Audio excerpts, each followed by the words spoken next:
Aleluia. Cantai ao Senhor um cântico novo, e o seu louvor na Assembleia dos Fiéis. Alegre-se Israel no seu Criador. Os filhos de Sião exultem em seu rei. Louvem seu nome com danças. Cantem seus louvores com pandeiros e cítara, pois o Senhor se compraz em seu povo. Ele coroa de vitória aos humildes. Regozijem-se nessa glória os fiéis e cantem, jubilosos o dia todo e ao deitar. Altos louvores a Deus estejam sempre em seus lábios, em suas mãos a espada de dois gumes. Às vezes nós vivemos situações difíceis na vida, situações duvidosas, onde nos trazem incertezas. E na maioria dessas vezes, isso tudo acontece e acaba tirando de nós o louvor dos nossos lábios a Deus. Em momentos de tristeza, louve a Deus. Em momentos de dúvida, louve a Deus. Em momentos de alegria, louve a Deus. A palavra do Senhor manda nós louvarmos em todo o tempo, porque Ele não escolhe momento para estar do nosso lado, porque nós deveríamos escolher momentos para louvar o seu nome. Rendemos essa noite, Senhor, oferecemos essa noite mais uma vez, mais uma noite, mais um dia de nossas vidas a Ti, Pai, como agradecimento por tudo que Tens feito em nossas vidas, por todos os livramentos, por todas as bênçãos recebidas, por todas as experiências de vida, porque experiência para ser vivida nem sempre elas são boas, mas trazem aprendizado, e em tudo isso te damos graças a Deus. Por isso te rendemos louvores, Senhor Santo.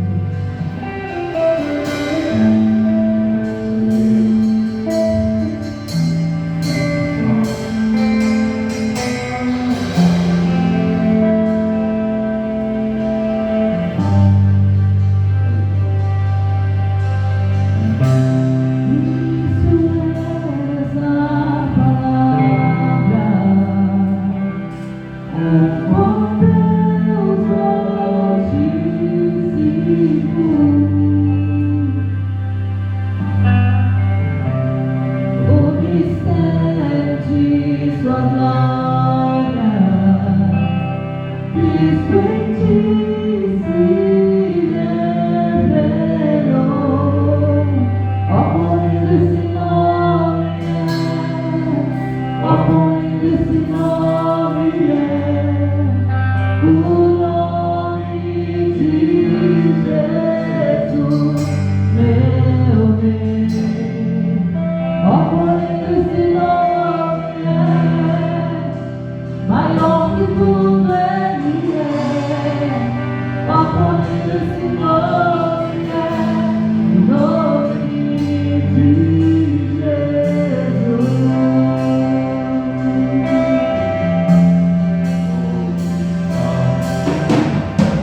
a tua direção.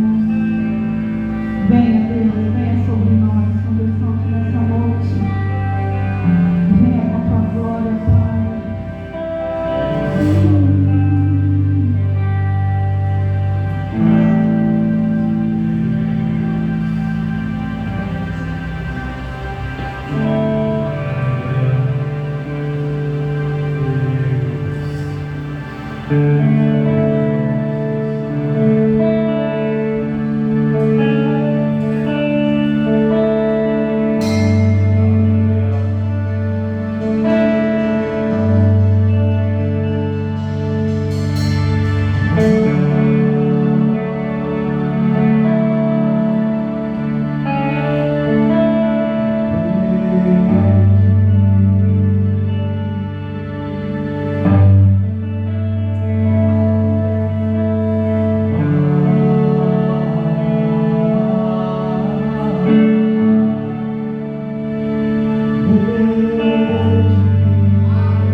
agradecer por essa noite que nós nos concedeu.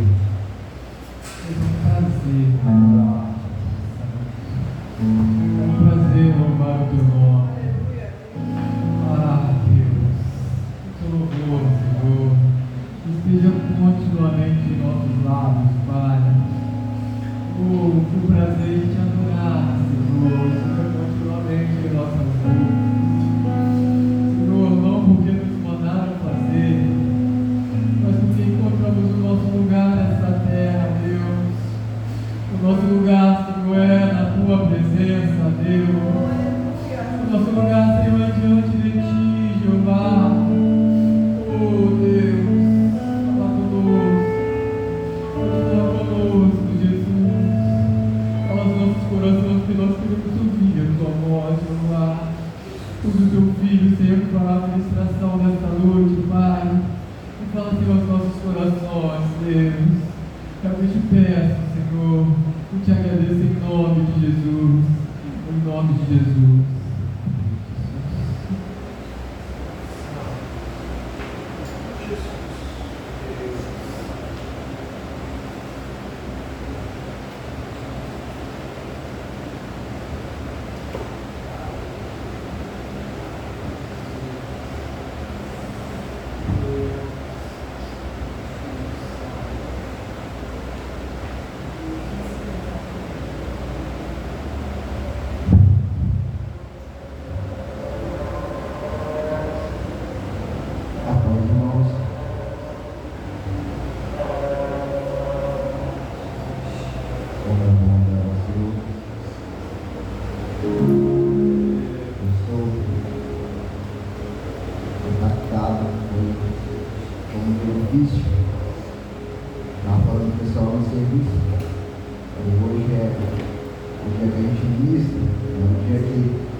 No último dia que eu ministrei aqui, Deus me deu uma mensagem. Eu falei, essa mensagem já é do próximo dia que eu pregar. Que falou sobre o poder de Deus. É aquele texto que Deus desce e fala com Moisés e tudo treme, as coisas balançam, ninguém consegue enxergar nada. Um Deus que a gente não consegue nem imaginar. A gente sempre brinca que a gente coloca Deus perto de coisas que a gente vê às vezes na TV, super-homem, essa superpotência de força, mas quando a gente vê a Bíblia é muito maior que isso. A gente não consegue entender a grandeza de Deus. Mas domingo, quando o Tiago começou a orar aqui, a clamar, principalmente pela vida da menina, Deus me colocou a chorar naquele canto. A mesma pergunta que o Tiago fez, eu comecei a fazer com Deus. Por quê? Por que essas coisas acontecem na nossa vida? Por que é tão difícil? Por que é tão difícil a gente perder alguém, a gente passar por situações difíceis na terra? Quem conhece a minha história já sabe, tanto que eu sofri, tanto que eu já passei por dificuldades. Vim da roça, minha mãe ganhava café, uma situação bem difícil, mas Deus nos livrou daquele lugar. E quando eu comecei a pedir a Deus, a buscar a Deus, veio muitas coisas que eu tinha estudado, muitas coisas que eu coloquei no coração de estudar exatamente para me falar sobre isso, que é escatologia, o livro do fim, falando sobre o fim da igreja e o início da igreja no céu. É uma situação, é uma mensagem que quase ninguém fala mais. As igrejas parou de falar sobre a vida de Cristo. Hoje em dia é muito fácil a gente falar sobre o que Deus vai fazer, que Deus vai curar o irmão, que Deus vai fazer. Isso é lindo, é muito bom, mas não é o importante, não é o fundamental. Estava conversando com o pessoal lá no serviço esses dias, e ele falando sobre filhos. Eu falei, gente, eu não espero ver minha filha grande, ver minha filha fazendo 15 anos. Não, Flávio, mas eu não espero. As coisas estão acontecendo, a gente vê essa semana passada, a gente está vendo a enchente. Aí tem um monte de gente falando, não, mas isso não tem nada a ver, não é só o clima. Eu até estava vendo o Caio Fábio, o pastor Caio Fábio falando, que é sobre o clima. Eu não vou discordar do Caio Fábio, eu sou muito pequeno, mas eu só vejo Jesus Cristo voltando. Eu só vejo isso. Eu só vejo Jesus Cristo voltando e os sinais se cumprindo. Quando a gente pega a história, principalmente de Israel, a Segunda Guerra ali, os conflitos ali, a morte do povo judeu, a gente começa a falar, cara, era para tudo ali já ter sido a grande tribulação, se a gente for pegar por eles, pela história, olhando eles, deveria ser a grande tribulação, não é possível. E a gente fica assim na igreja, não sabendo o que vai acontecer. Tem muita gente dentro da igreja que não sabe nem que a terra vai ser reconstruída. Às vezes o testemunho de Jeová chega perto dele e fala assim, não, mas isso aqui, ó, a terra vai ser de novo e a gente vai habitar na terra. Ele diz, não é possível, a gente vai estar lá no céu. Eles não entendem o que significa, o qual vai ser transformador, o novo céu e a nova terra. Então Deus me trouxe a lembrar de escatologia aquele dia. Eu sei que é difícil a gente perder alguém, a gente passar por essa situação, mas eu tenho uma pessoa que falou uma vez comigo, falou, gente, Deus não está preocupado com a sua perna, acho que ele vai comer desse tipo, se você vai ficar sem perna, ele está preocupado com a tua salvação, porque lá vai ser um novo céu, nova terra, um novo corpo, tudo será transformado. Ele não está preocupado. E mais ainda, minha avó falava, gente, aqui, quem está na terra é que está no sofrimento. Porque se você é salvo, você está no lucro. Crente que fica chorando pela morte, não é crente. Porque a melhor parte é exatamente estar lá. A gente sofre, eu entendo a parte humana, eu entendo, de verdade, porque eu imagino, eu tenho minha filha, e eu não consigo imaginar viver sem a minha filha velha. Mas eu tenho que entender, o propósito maior é eu e ela estar no céu. O evangelho tem que ser pregado assim. Não adianta a gente orar por pessoas, para as pessoas ganharem casa, para a situação financeira melhorar, para Deus curar as pessoas. Se eles não for salvo, não adianta, não adianta, o evangelho fica em vão. Jesus morreu na cruz por isso. Então eu comecei a pedir a Deus, falar com Deus. Ele falou assim, ela foi para outro lugar, você tem que orar, tem que buscar e tem que pedir a Deus, orar e falar com as pessoas, pregado no amor. Como o Tiago falou, ela vivia lá dentro da igreja. Ela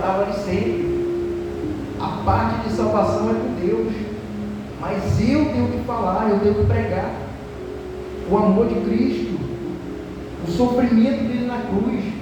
Não pode ter sido em vão. Foi um alto preço pagado na cruz, e foi para nos dar a salvação. Eu vou trazer algumas partes de escatologia. Não dá para a gente falar tudo no culto. Como eu falei que o Thiago, a minha vontade era de fazer um curso, alguma coisa semelhante, para orientar a igreja, porque isso é muito importante. A igreja entender qual é a diferença. Amém? Ele virá. Mateus 24. Vamos abrir? Quando eu comecei a estudar um pouco de novo, a recordar um pouco,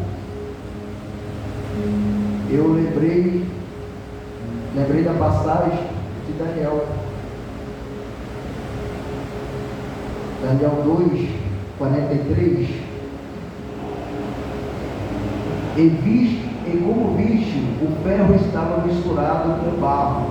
Isso significa que se farão alianças políticas por meio de casamentos, mas a união decorrente dessas alianças não se firmará, assim como o ferro não se misturar com barro. A gente sabe muito bem desse texto. Está falando da estátua de Nabucodonosor, que Daniel foi traduzindo, foi falando do sonho. E esse versículo que eu li está falando do último, que é a mistura do barro e do ferro, que nós teólogos entendemos que isso aqui é o final, é a parte que muitos de nós acreditamos que já até aconteceu, que foi a união da Inglaterra com os Estados Unidos. Muita gente se traduz a isso, mas eu continuo olhando. Por eu ter estudado escatologia, eu sempre vejo as histórias, fico pesquisando as notícias, porque nós cristãos devemos olhar as notícias. O que está acontecendo na terra? Porque às vezes a gente olha para a nossa igreja, a igreja local, a igreja do Brasil, e muitas coisas estão acontecendo lá fora. Continua Israel, continua as pessoas, continua agora o presidente Trump pode voltar, ele querendo fazer acordos. Vamos fazer acordo, vamos fazer para Israel voltar, para Israel ter paz em Israel. É muito acordo, a gente só vê acordo no meio da política. Então, aqui está falando de um acordo que muitos teólogos acham que já aconteceu, mas que eu ainda estou vendo. Eu ainda estou vendo lá a China hoje é uma das maiores do mundo, e a gente vê muitos acordos fazendo, os Estados Unidos tentando fazer acordo com a China, tentando fazer acordo com a Rússia. Então a gente vê muitas coisas acontecendo. E a igreja continua. Não precisamos fazer o ID agora não. A gente precisa de ficar aqui adorando. É bom, irmãos adorar. É bom. Mas o ID é muito importante. Quando ontem eu estava na reunião falando com os meninos, eu falei do propósito da igreja. Eu falei, o Thiago não está na reunião, mas eu vou falar. O maior propósito é fazer o evangelismo, é trazer almas. Porque para tocar, só para fazer, a gente já está muito velho para fazer isso. Nós todos nascemos aqui na igreja, fomos criados na igreja. Então nós estamos aqui. Eu ainda brinquei com eles sobre ele, para fazer show, para fazer palco. Eu ligo o Trifite lá em casa e fico vendo um show espetacular que eu gosto muito. Mas não é esse o propósito. O propósito da igreja é trazer almas. A gente fica às vezes parado, fica esperando as coisas acontecerem, as coisas virem até a gente. E eu me preocupo muito, muito com a igreja parada e o reino se perdendo. E cada alma, como a minha avó sempre dizia, uma alma vale mais que o mundo inteiro. Ela sempre dizia, uma alma vale mais que o mundo inteiro. Minha avó era crente, daquela de usar 3 saias, aquela crente que nunca casou de novo, 40 anos nunca mais se casou de novo quando o marido morreu. Mas tu chegar perto dele e começar a falar de Deus, parecia que Deus estava falando com você. Era um negócio lindo, eu queria ficar 2, 3 horas conversando com ela. E muitas coisas que ela me ensinou, eu gravo. Ficou gravado na minha memória. E uma é essa. Gente, Deus morreu na cruz por nós. Amém? Então é muito interessante quando a gente pega Daniel. Então, o texto, se eu for explicar, a gente iria ter umas 2 aulas aqui. Mas o texto está dizendo no final do pé que foi misturado: ferro e terra, barro, e no final aquele pé destruído e derruba tudo, que é o reino de Deus e urbano. E assim vai ser. Se a gente vê, a gente pega isso, começa a estudar escatologia, a gente começa a ver o reino, a gente vê tecnologia, a gente começa a ver essas coisas acontecendo. Eu vejo a aviação de caça, por exemplo, que eu gosto muito. A gente vê os F-22 americanos, os F-35, os caças invisíveis ao radar. Tiver essas coisas de tecnologia que entra um no Brasil e destrói tudo. Um deles destrói o Brasil todo. É um negócio de outro mundo. E eu fico imaginando, gente, Israel hoje já tem o F-35. Como é que esse povo vai entrar, vai fazer um negócio desse? As nações não conseguem mais. Hoje, com as armas nucleares que Israel tem, é difícil tu entrar ali. Mas quando Jesus descer, não vai ter caça supersônico, ele é invisível, ele vai destruir tudo, ele vai acabar com tudo. Então é muito lindo quando você vê o barro e o ferro sendo destruído e você imaginando isso, os aviões tentando e ele descendo o cavalo e passando a reinar sobre a terra. Vai ser muito lindo quando ele descer. Mas quando isso acontecer, a gente vai chegar lá. Os últimos dias de preparação,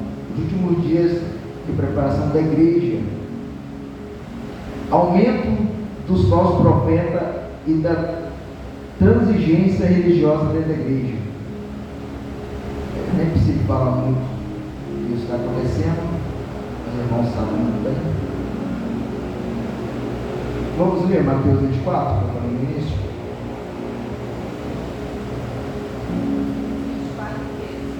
24.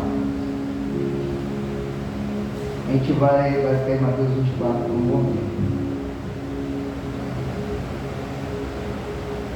Mateus 24, 4 e 5.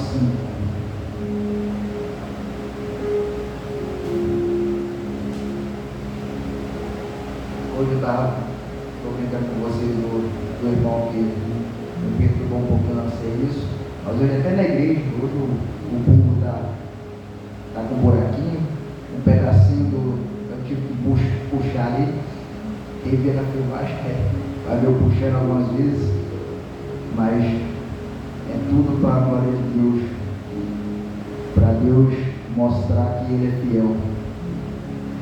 Mateus 24, 4. Jesus respondeu: cuidado que ninguém os engane, pois muito virão em meu nome, dizendo: eu sou o Cristo, e enganarão a muitos. Nossa, isso já está acontecendo no nosso meio? Já, né? Eu vi e eu sigo ele, o nosso irmão Pablo Massal, e eu sigo outros igual a ele. Eu fico vendo, de vez em quando ele vira pastor, de vez em quando ele vira economista, e esses homens viram tudo para tentar aparecer. A realidade é essa. Esses homens fazem tudo para aparecer. Quantos estão dentro da igreja fazendo a mesma coisa? Só querem aparecer, só querem mostrar que tem, porque eu falo de vez em quando com algumas pessoas, principalmente no serviço. Eu tenho um amigo meu, Baltazar, que não é crente, ele é ateu. Então é bom a gente conversar com essas pessoas. Eu falo com ele: cara, quando você começa a pegar os falsos profetas, começa a pegar essas coisas dentro da igreja, a gente fica achando que o demônio vai aparecer, que vai... E na realidade vai ser pessoas que vai fazer, que vai estar ali em volta da gente. Pessoas que vão enganar a gente abraçando a gente. Ah, é Deus que está fazendo, irmão. E não é Deus que vai estar fazendo. Ele vai enganar muitos. Quando a gente pega e começa a ver teologia, e a gente vê que ele vai enganar, e que quando a igreja for arrebatada, mesmo assim, a igreja que vai estar aqui, vai estar fazendo um acordo com ele, o engano com o homem vai ser muito bom. E os falsos profetas é que vai levar esse homem lá em cima. A igreja, irmãos, vai continuar. Acha que não vai continuar? Vai. Hoje em dia a gente pega, antigamente o pessoal estava falando que não era para a gente falar sobre isso, sobre o chip, sobre essas coisas, porque isso aí é teoria da conspiração, né? Teoria da conspiração, que a gente não podia falar. Isso tudo é sinal. Talvez não aconteça, mas é um sinal.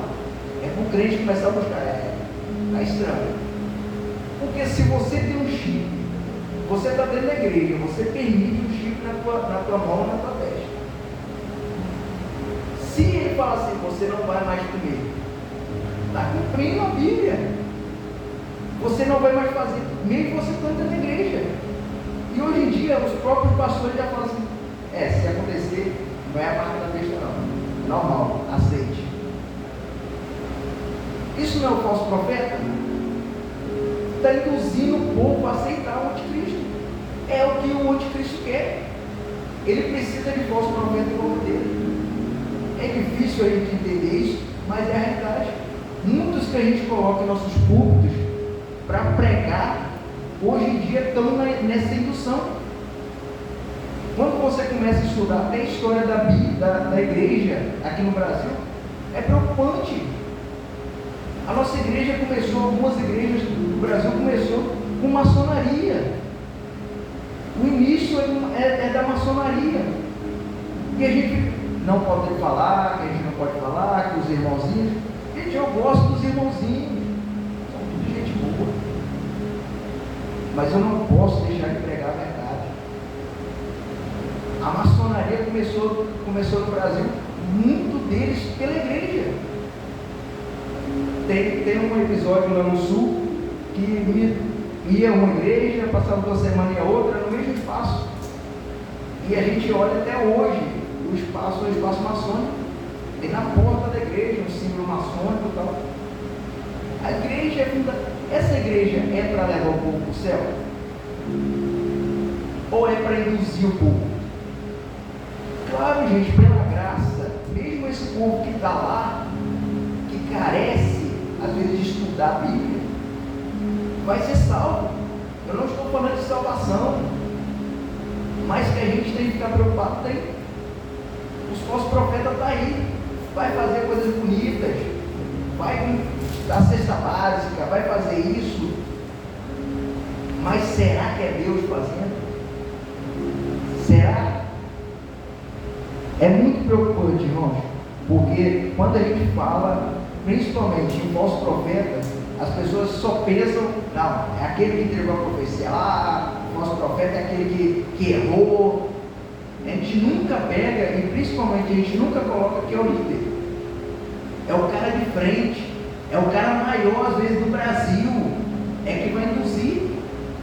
Porque falso profeta, como a gente que estuda um pouquinho, a gente pega até no satanismo, o diabo não importa com o menor, não. Esse aqui já está fazendo o meu, não vou importar com ele.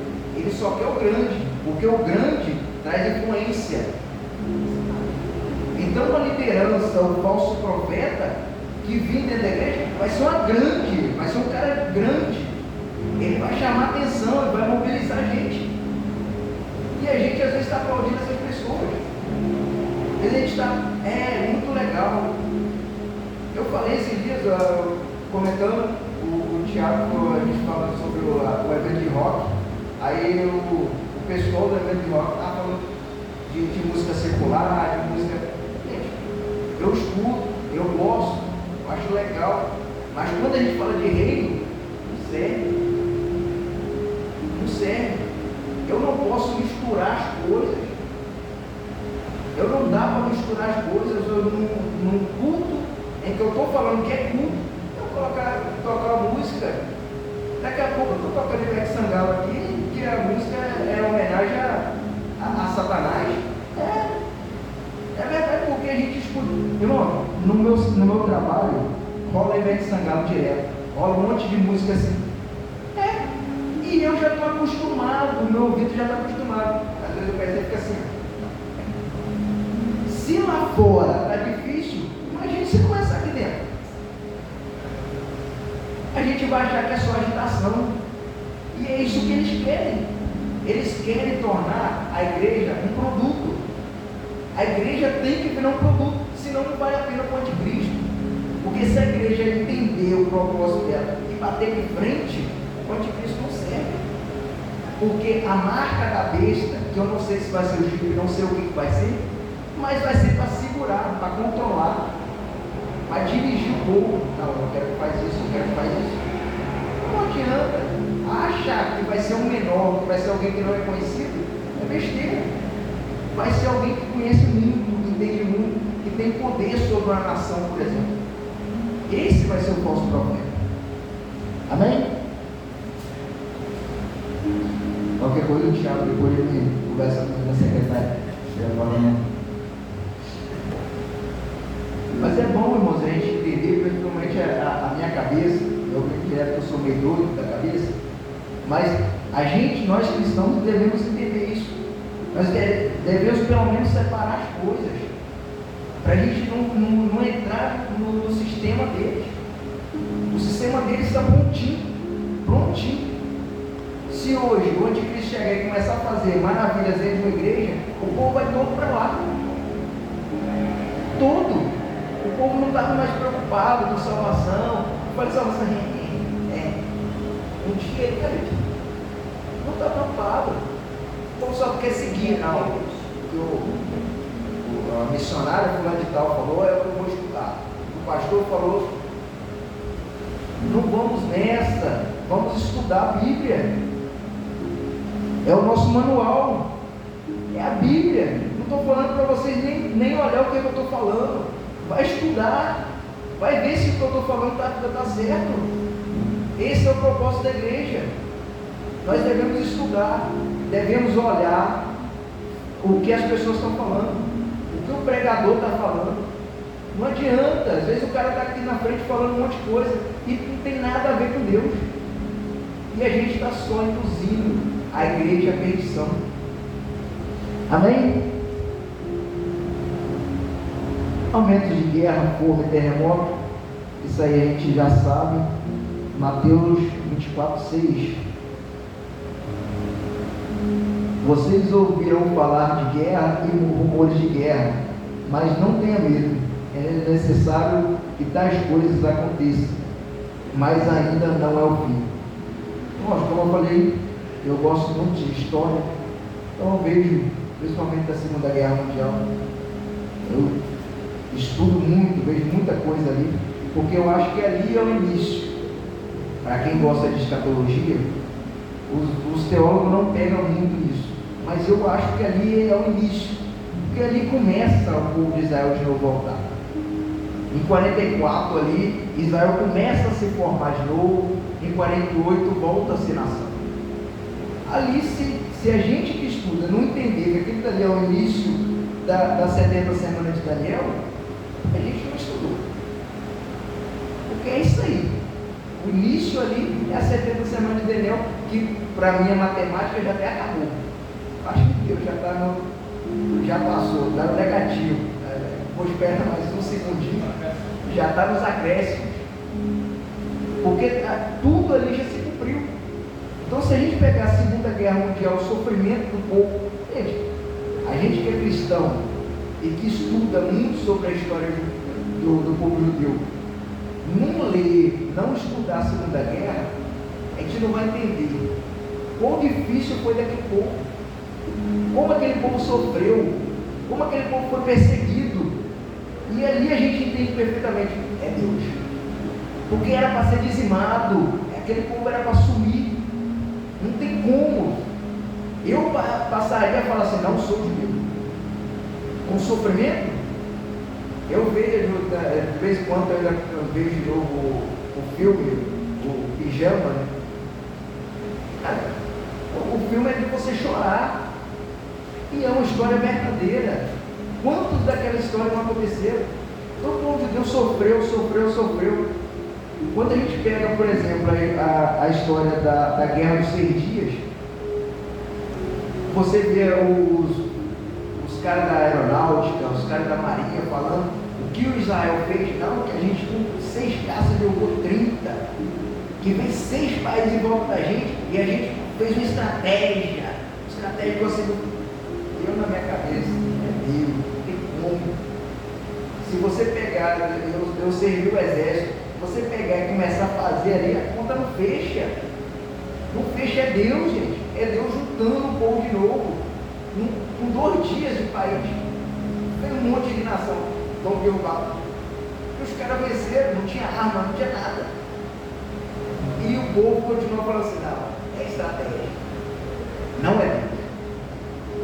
É estratégia. Não é Deus. Mas é Deus unindo o povo de novo. O povo judeu precisa estar unido para acontecer o que Deus prometeu. Amém?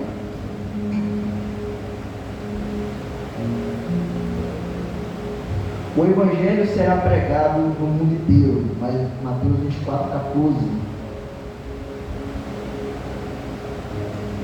Este Evangelho do Reino será pregado em todo o mundo, como testemunho a todas as nações, então virá o fim. Eu sempre oro pela janela 10x40, quem me conhece sabe.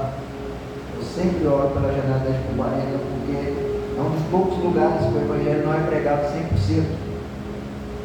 Mas se a gente entender um pouquinho, e a gente for pegar principalmente missionários, obras missionárias, a gente vai ver que já foi lá. Muita gente está morrendo lá, falando de Deus, falando de Jesus. Eu estava esses dias vendo a questão da Coreia do Norte, e os pregadores da Coreia. O povo atravessa, às vezes, para pregar. É um dos locais mais difíceis de ir. Mas tem alguém lá. Na China, tem alguém lá. Então a igreja falar, igual eu escutei há um ano atrás o pastor falando comigo, ele falou, não, ainda falta. O Evangelho não foi pregado pelos outros. Ainda falta. Pode ficar tranquilo. O que você está falando é bobagem. Eu falei, não. Porque tem gente lá fazendo. O Evangelho tem que ser pregado. Se as pessoas vão aceitar ou não, aí já não é com o ministério, já não é com o campo evangelístico. Mas que o Evangelho está sendo pregado, tá. Então não está faltando nada. Até na janela das 10h40 tem gente. Tem gente morrendo lá? Tem. Mas está sendo pregado. Então, no campo escatológico já aconteceu. Essas coisas já é fim. Não tem mais lugar. E fora nos lugares que tem livre acesso, que tem internet. Por exemplo, no Brasil. Se a gente falar que o Brasil inteiro não conhece o reino, é mentira. Hoje o Evangelho é pregado na televisão, no Brasil, nos Estados Unidos. É pregado livremente. Então, se tu vai no índio, o índio fala assim, o Deus. Ele vai conhecer o Deus de Israel. Então, todo mundo conhece. Pode ter alguma tribo muito isolada que eu não conheci. Mas eu acredito que é muito fácil. Está muito diferente da época da minha avó, por exemplo, que nem o povo judeu tinha ajudado. É muito diferente, é outra conversa. Não, Flávio, não pode se cumprir porque não existe terra de Israel. Agora, existe.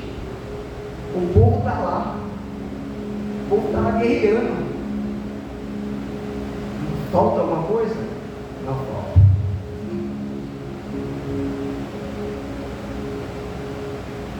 O Espírito será derramado sobre o povo de Deus. Atos 12:17.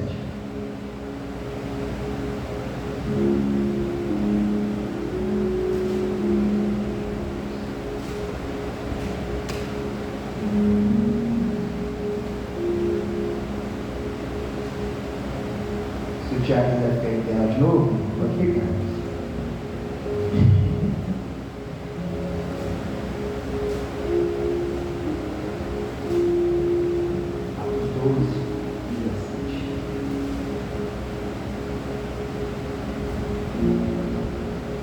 Mas ele, fazendo-lhe sinal para que se calasse, escreveu como o Senhor o havia tirado da prisão e disse: conte isso a Tiago e aos seus irmãos.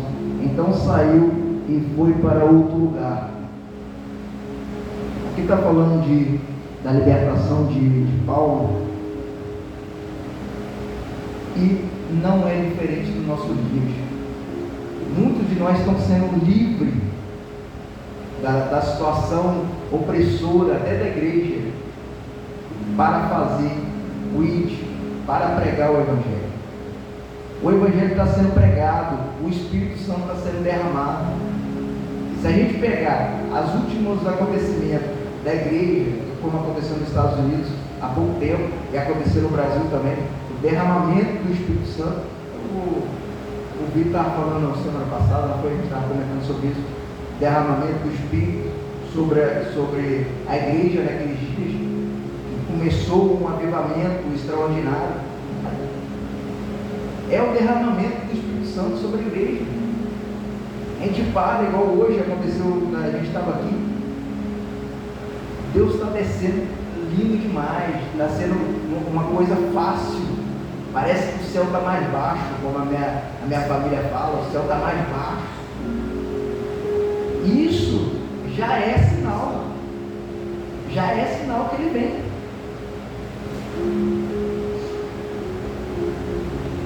Eu estou só no início, não cheguei nem no arrebatamento ainda, eu não tenho ideia.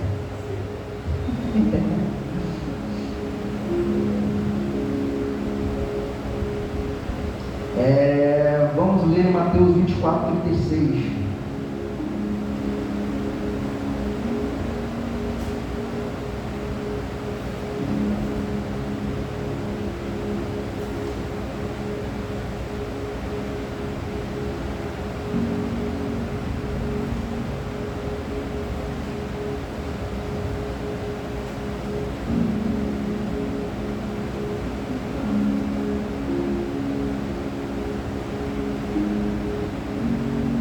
Vamos lá, 24, 36. Quando é o dia e a hora ninguém sabe, nem os anjos do céu, nem o Filho, senão somente o Pai. Aqui a gente já começa a falar de arrebatamento. Para me falar de arrebatamento, eu tenho que abrir um parênteses. Tem pessoas estudiosas em teologia que diz que a igreja vai ser arrebatada antes do arrebatamento. Tem estudiosos que dizem que vai ser no meio, e tem estudiosos que dizem que vai ser no final. Eu sinceramente, eu não importo. Como eu disse, a minha mente é muito livre quando eu estudo, e eu tento pegar de todas as formas os melhores ângulos para me entender. Porque isso no final vai ser a mesma coisa. O final vai ser igual. Não vai ter diferença. Então, se vai ser antes, se vai ser no meio, mas só para a gente entender. Volto de novo para a Segunda Guerra Mundial. Se eu for pensar que ali já é uma tribulação, e olha que ali foi. Os irmãos que tiverem tempo, parem e vejam qual foi o sofrimento desse povo. O que eles passaram. Milhões de judeus morrendo. A dificuldade de entender quando a história, o cara fala que ele parava, ele sentiu o cheiro dos corpos sendo queimados. Se a gente não reconhecer a nossa parte humana, o sofrimento de uma situação dessa, depois a gente vê o tanto de cabelo, o tanto de roupa que ficou jogada, eles separaram. Se a gente não entender isso e não pegar para a escatologia e falar assim, já não é uma grande tribulação? Já não é um sofrimento gigantesco? Não, mas o que pode acontecer? Fala um sofrimento desse. Você ser separado da sua família, igual acontecia, o trem parava e eles falavam assim, você dá para trabalhar, você vem para cá, você já vai ser queimado agora. Eles não falavam isso, mas era orientação. Já ia separando as pessoas, como se fosse bicho. Se a gente não entender que isso é uma grande tribulação, eu não sei o que é. Que coisas horrorosas que aconteciam ali. Então, eu fico em dúvida se vai ser antes, se vai ser no meio, se a gente vai passar. Porque a igreja no Brasil não passa por perseguição. Mas lá fora tem gente que passa. Se a gente for pregar na África, lá a situação é crítica. Nossos irmãos estão morrendo dentro de contêineres. Fica 15 dias lá. Passa mais 15 dias, eles voltam. E aí? Vai negar? Não, não vou não. Deixa de novo. Mais 15 dias, volta de novo. E isso vai morrendo. E eles vão deixando lá dentro. Então não tem tribulação. Tem muitos pastores que falam, a gente não chegou, a igreja não está passando tribulação. Será? Aqui no Brasil talvez não. Mas a igreja de Cristo, a gente tem que entender que nós somos a igreja. É eu, o irmãozinho lá dos Estados Unidos, o irmão da Coreia, tudo a igreja de Cristo. O povo judeu, o povo do Iraque, o povo do Afeganistão, aonde tiver, se tiver um irmãozinho lá, é a igreja de Cristo. Será que essa igreja não está passando por tribulação? Não. Eu acredito que a igreja está passando pela tribulação.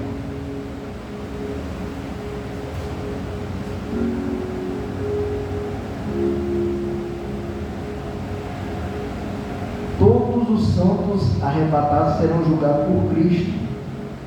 É outra situação difícil para as pessoas entenderem.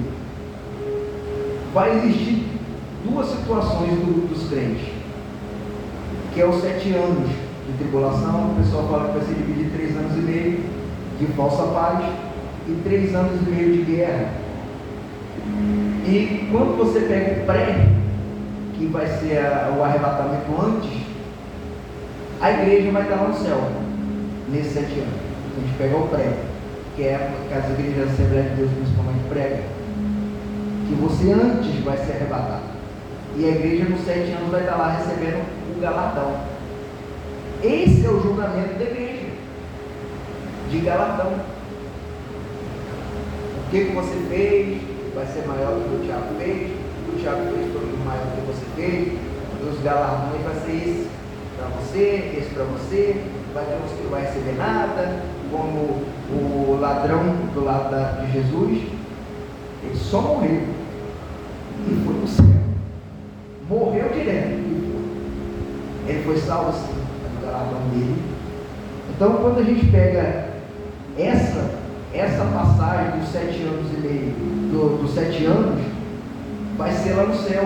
A igreja vai estar lá, sentada na mesa, do lado de Jesus. Vai ser essa situação. Porque as pessoas pegam e falam assim, não, todo joelho se dobrará e toda língua confessará. E acham que a gente vai ser julgado, a igreja vai ser julgada por tudo. Tem até a passagem que vai ter o telão, que vai mostrar tudo o que vai acontecer. Isso é de galardão, as pessoas misturam, confundem as coisas. Vai ser de galardão, não vai ser no final. No final não vai ter. No final a igreja vai descer junto com Cristo para salvar Israel.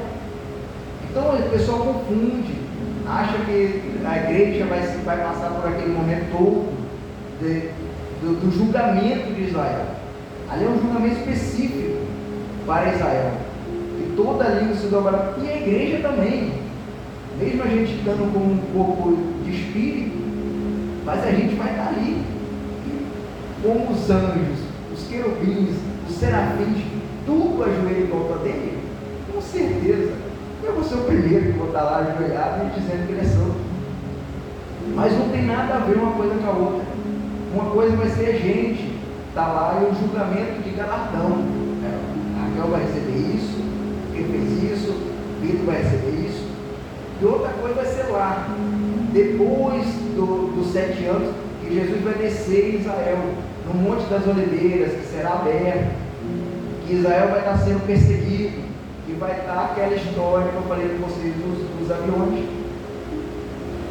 Jesus vai descer, não vai ter mais salvação para Israel. Israel vai estar olhando para trás, um monte na frente, tudo em volta.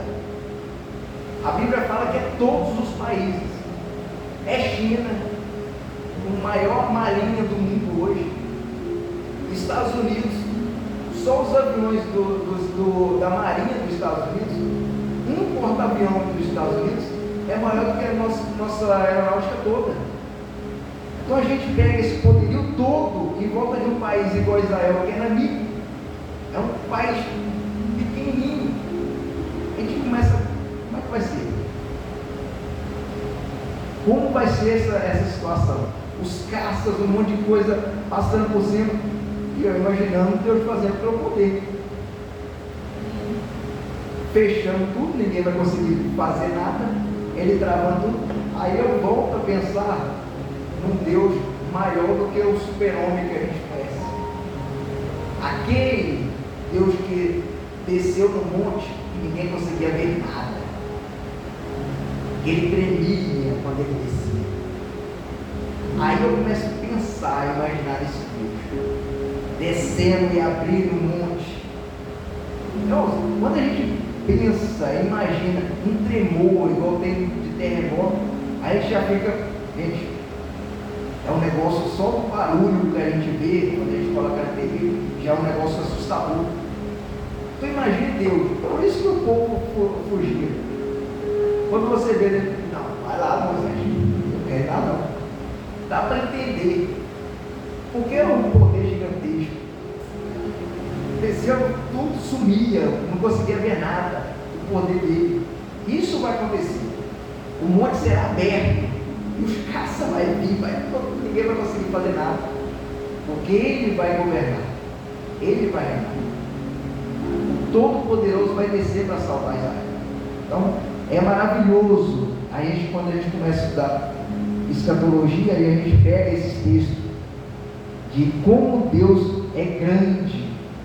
Quando eu começo a estudar, principalmente código, eu começo a ver essas coisas que eu também gosto,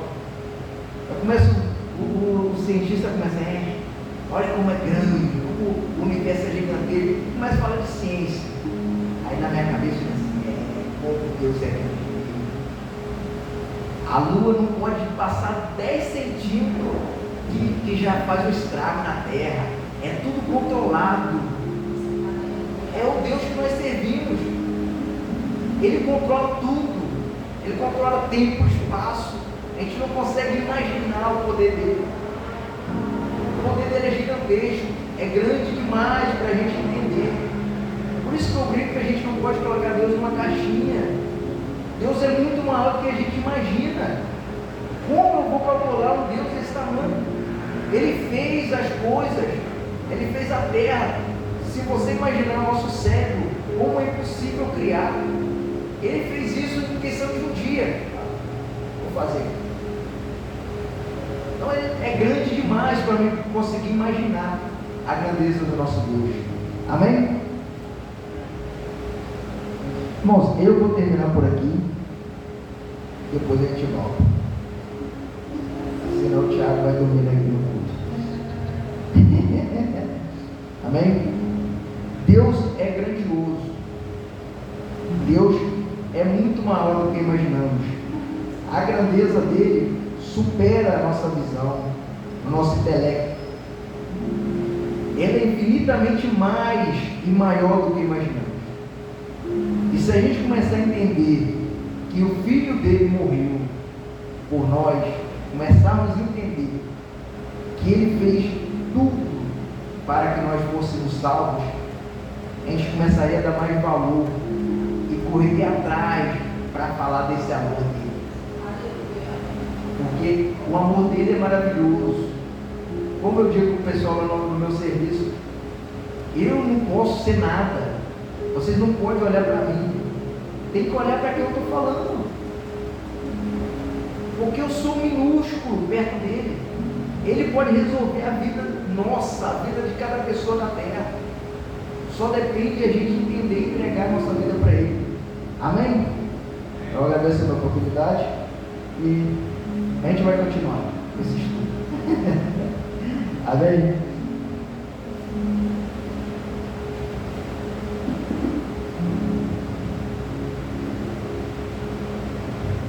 Amém? Realmente estou bonito, nossa. Essa está batendo na diferença.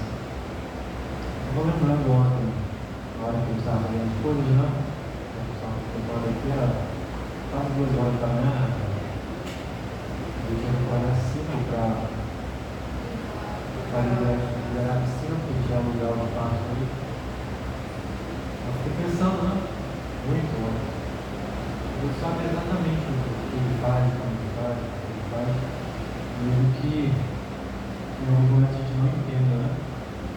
Mas ontem, para mim, estava tudo muito claro, até porque o que aconteceu ontem aqui é o que eu queria fazer há bastante tempo. Então, eles até comentavam no grupo, onde eu falava assim, a igreja não tem mais uma visão evangelística, né? Elas não têm essa intenção de poder ir para... Na verdade, a intenção delas é ajeitar um lugar para receber as pessoas. Elas não têm intenção de ir buscar as pessoas. Eu não lembro qual é a frase que eu li que diz que Deus não manda os pecadores, eles estão procurar a igreja. Ele manda a igreja procurar os pecadores. Então, é como se Jesus não fosse voltar, né? Eu falo, eu postei sobre isso também. O pessoal grita muito Maranata, vem Jesus, mas não grita misericórdia, quer ir atrás das pessoas para que elas sejam salvas. Eu quero você sozinho. Se o meu vizinho não vai, nunca falei de Jesus para o meu vizinho. Então, se ele não vai, é problema dele, eu quero que Jesus venha. Se o meu colega de trabalho, eu nunca falei de Jesus para o meu colega de trabalho, se o meu colega de trabalho não vai, é problema dele, eu quero ir para o céu. Aí fica gritando Maranata, falando, não, vem Jesus, vem Jesus, vem Jesus.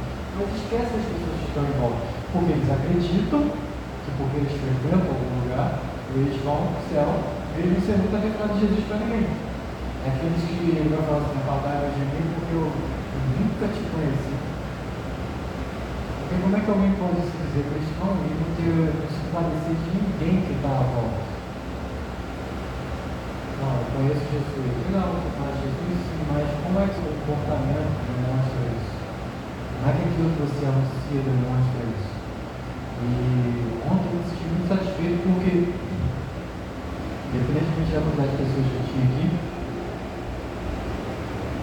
eu acredito que muita gente ouviu de algum jeito.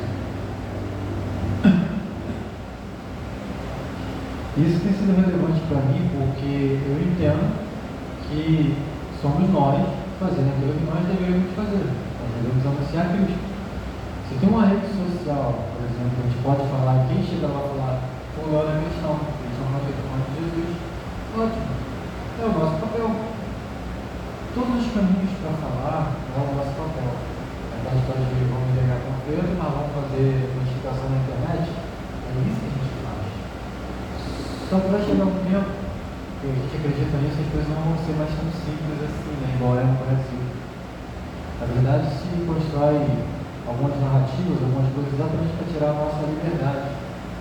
Porque se a gente for ver, outro dia, algumas pessoas me mandam mensagem lá de Moçambique. Eles mandam mensagem pelo telefone, porque eles viram um vídeo na página do Ministério da Graça e me chamaram para pastorear lá. Mandam mensagem querendo saber mais sobre um estudo ou outro. Aí você vê algumas pessoas, não sei se você vai ver lá, ver algumas igrejas lá no Moçambique, e o pessoal está lá no show de bar, televizinho do lado, sem nada em cima. E eles fazendo culto. Aí você fala, como é que alguém daqui chegou lá? Se não for dele. Aí a pessoa fala assim, vamos restringir existia a internet, se pela internet muitas verdades chegam a lugares que a gente nunca foi, ou nunca iremos. Aí alguém fala assim, a gente tem que restringir o alcance disso aí, mas por quê? Qual é a preocupação? Quando eles falam assim, vamos restringir isso aí, o que eles realmente estão preocupados? O que eles vão tirar de nós? Né? Então, sim, tem coisas que parecem exatamente para a volta de Cristo. Parece que eles querem fechar alguns caminhos, algumas portas, querem ficar, porque a gente tudo está interligado, né? Explode um campo lá no Japão, a gente já entende que tem uma veia que passa e alcança algum outro lugar. E, pelo visto, o sistema de governo é exatamente assim. Quando acontece alguma coisa na Inglaterra, você vai ver que nem que sejam umas ações vão impactar em alguma parte do mundo, outra parte também. Está tudo interligado. Só que a gente fica esperando para ver o que Deus vai fazer no meio disso tudo. Nós vamos orar ao Senhor, agradecendo por estarmos aqui nessa noite, por mais uma semana que vai começar, começou na verdade hoje. Deus, nós queremos te agradecer por estarmos aqui. Eu quero te louvar pela tua fidelidade, pela tua misericórdia, pelo teu constante amor. Quero te louvar pela semana que se encerrou e pela nova que está começando. Deus, eu realmente, esse final de semana foi bem exaustivo, mas eu sou tão grato a Ti porque aconteceu, Pai Santo, porque não foi só falar que íamos fazer, nós fizemos, não era só pensar em fazer, nós realizamos, Pai Santo, porque Tu assim nos permitiu. Foi bênção para a minha vida, foi bênção para a vida das pessoas que aqui estavam. Eu sei, Senhor, nós precisamos da Tua direção, precisamos do Teu carinho, do Teu cuidado, do Teu controle sobre as nossas vidas. Precisamos entender o que é a Tua vontade para nós, Senhor. E precisamos ser direcionados por Ti. Pai Santo, eu acredito plenamente que o que fizemos ontem pode se repetir muitas outras vezes. Acredito que como corpo, como pessoas unidas, nós podemos fazer muito mais, assim como o Rock in Cristo está se organizando. Pai Santo, eu acredito que unidos nós podemos fazer a diferença, alcançar muito mais pessoas, porque o Senhor dá o caminho certo, o momento certo, a hora certa, o grupo certo, o condicionamento certo, e cabe a nós saber lidar com isso, saber agir da melhor forma possível e administrar aquilo que o Senhor nos deu. Então, Pai, direciona este lugar, direciona as nossas vidas, direciona o grupo do rock, direciona o Ministério do Pagode, direciona, Senhor, a noite pentecostal, direciona, Senhor, o jantar de casais, direciona, Senhor, mostra a Tua mão sobre o café que faremos, o café espiritual, que temos a intenção de fazer novamente. Direciona, Senhor, as nossas vidas para a noite dos homens, para o encontro de mulheres. Senhor, direciona as nossas vidas em tudo isso, para que através de relacionamento haja unidade e para que através da unidade haja crescimento. Mas acima de tudo, para que não nos esqueçamos de Ti, para as nossas vidas em Ti, Deus. É o que eu te peço, Senhor, e te agradeço em nome de Jesus.